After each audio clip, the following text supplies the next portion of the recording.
Amalona ny olana amin'ny rano ankehitriny dia tsy mipetrapotsy ny ministera tompony andraikitra kanisy ny fidina ny ministry ny rano ny angovany akoranafo Vonjoandriamanga teny Ambohimangankely sy ny farany herinandro lasa teo nitondra ny vahaolana mahakasika an'izay tsy fisiany rano izay.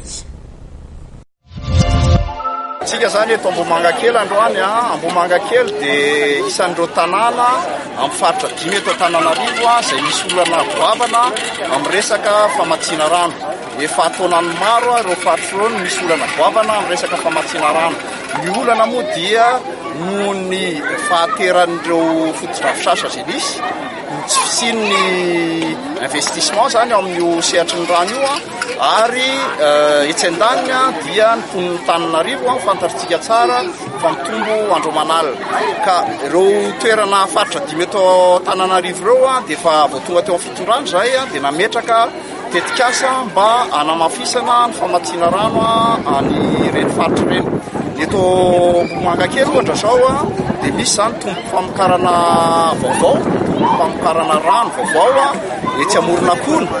izay fandalam-pahavitana. Ny fandalam-pahavitana izy io satria alohan'ny faran'ny volana aogositra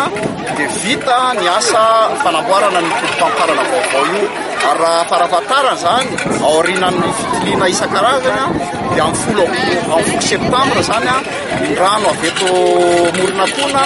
dia hiparitaka eto amin'ity faritra Ambohimangankely ity. Dia tsy miandry an'izay famitana an'ilay foto-drafitrasa izay tsika satria efa manomboka fidirana amin'ny fotoana maintany zao dia misy toerana vitsivitsy zany izay mafy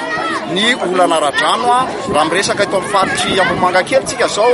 dia misy toerana 9 dia napetraka zany izay an'ity dispositif ity sy ny be zany apetraka esaka ny toerana izay misy olana mba alohan'ny olana izay mety hitranga dia mipetraka zany ny famatsiana rano ary tsy korotana zany ny famatsiana rano ety amin'ity faritry na dia fa miditra amin'ny maintany ary tsika.